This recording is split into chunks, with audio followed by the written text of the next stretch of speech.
This is a pretty interesting math challenge that involves making 6 out of simple digits. This challenge has 10 levels, and in every level we get a different digit. The thing that we need to do in this challenge, we have 3 zeros, and we need to turn all of these 3 zeros into 6. But the catch is, we cannot introduce any other digit here. So try to think up something, and I'll try to solve it as well. When we have only zeros, it's pretty difficult to even think about it, because that is just 0. What can we even do? We can use things like additions, subtractions, multiplications, divisions, factorials, and so on, as long as we don't use any other digit. Also for the side note, square root also counts. Because yes, there is technically a square root, but we don't write 2 over here, so it counts. But anyway, square root will not help us at all,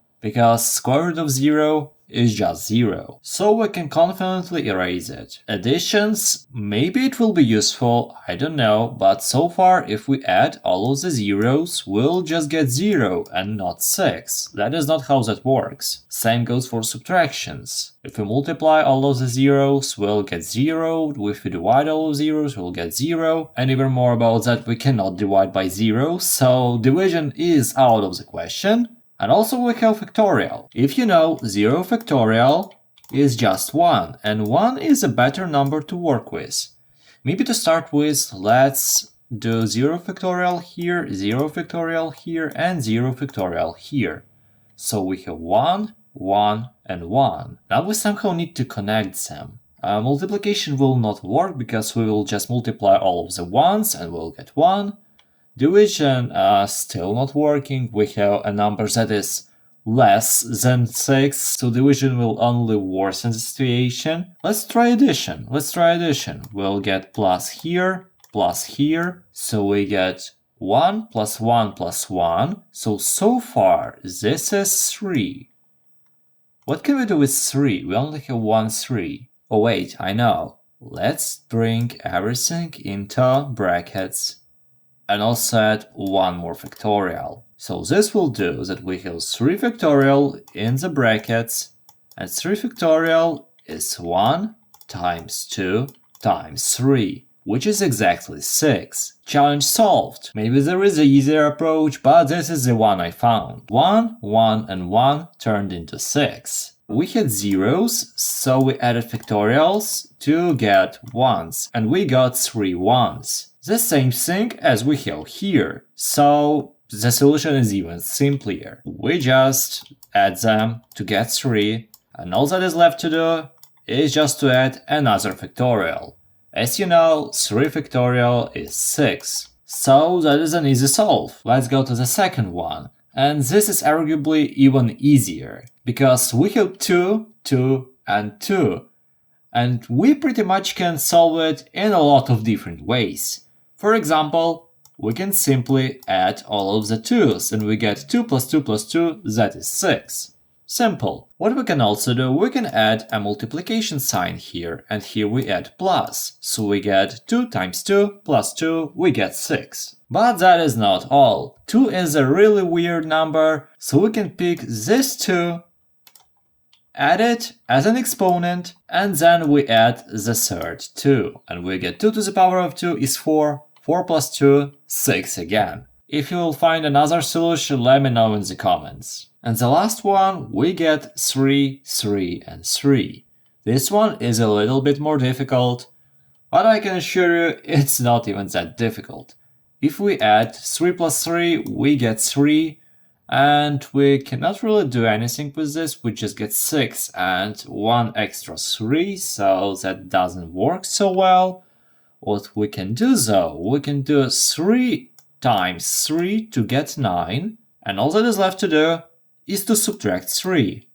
Now we get 9 minus 3, and that is another 6 and another solved problem. I wanna start with 6's because I think they are the easiest ones of the bunch. All we need to do is to add 6 and subtract 6. And now we get 12 minus 6, that is just 6. This one is really simple, however I don't even know how to solve this one. But for now let's go and solve this. we can add something to 4, and we need to turn these two 4s into 2, because 2 plus 4 is 6.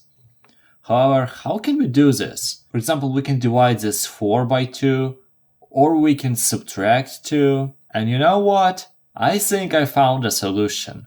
All we need to do is to use a square root over here. So now we get square root of 4. Let's use a division over here. So we get 4 divided by square root of 4. So this is 2, and all we need to do is to add these 2 to the 4. Now we get 4 plus 2, and that is 6. And now to the hardest one so far. But to be honest, when I was solving this one, I kinda solved this one already. Look, we have a 5, and let's think in the same way as we did here. We need to add 1, so we get 6. So 5 plus 1 is 6. So these two 5s should get us 1. But what do we exactly do to get 1?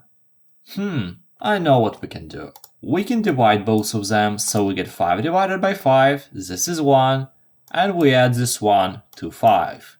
5 plus 1 is 6. So honestly, I thought the challenge with 7s will be the most difficult. But after I solved the other difficult challenge with only 5s, I kinda realized it's not even that difficult. In challenge with 5s, we needed to create 1 out of 5 and 5, so we can add 1 to the other 5s that we have. Here we have the same thing, but instead of adding, we subtract. So we need to subtract 1 from 7 to get 6. So all we need to do is to divide 7 by 7 to get 1, and then subtract this 1 from 7. First one solved. I thought this will be the most difficult one. However, maybe this one is much more difficult, because to be honest, I don't have a solution yet. So I suppose let's start solving. What can we do with them? We can subtract 2 from this 8, but to be honest, I don't know how to create 2 out of 8 and 8. The other things we can do is to create 2 here, 2 here, and 2 here, and just add them. The problem is we cannot use cubic root. It will be really simple, but there is another digit that we cannot use. What other stuff we have? We have multiplications, we have additions, we have subtractions, we have divisions, we have factorials, we have square roots. Square root is one really weird thing that we can use, because we don't technically write 2 over here, and we can use any other operations that we want. We can use limits if we want, but I don't think they will help us. That's the most difficult one so far. Subtraction will not work, addition I don't think so. Oh wait, there is no way that is a solution. But I found one that is so crazy. So the first thing we do, we need to divide 8 with 8, so we get 1. Now what we do, we add this 1 to 8, so we get 9. And now this 9 is a really nice number for the square root, so we get 3. And maybe you remember what we do with 3 from the first video of the series. We take everything into the brackets and we use a factorial, because as you might know, 3 factorial is exactly 6. This one is definitely the most challenging so far. To be honest, 9 is not even that difficult. There are a lot of ways to solve it, but what I will do, I will add 9 and 9, so I get 18. Now I get a square root over here, so I get 3, and if I divide 18 by 3, I get 6. The only thing I don't need to forget are the brackets, because if I just write a division here without a bracket, I would need to, of course, divide this 9 by the square root of 3. But you know what? That is another solution. We can write it as 9 minus 9 divided by square root of 9. So now we have 9 divided by 3, that is 3, 9 minus 3 is 6. Maybe this one is even more readable and simple. And that is the end. And if you want to see some other interesting content like that, I suggest you watching this video where I created 28 out of just 2 and 8. That one was much more difficult. But for now, have a nice day.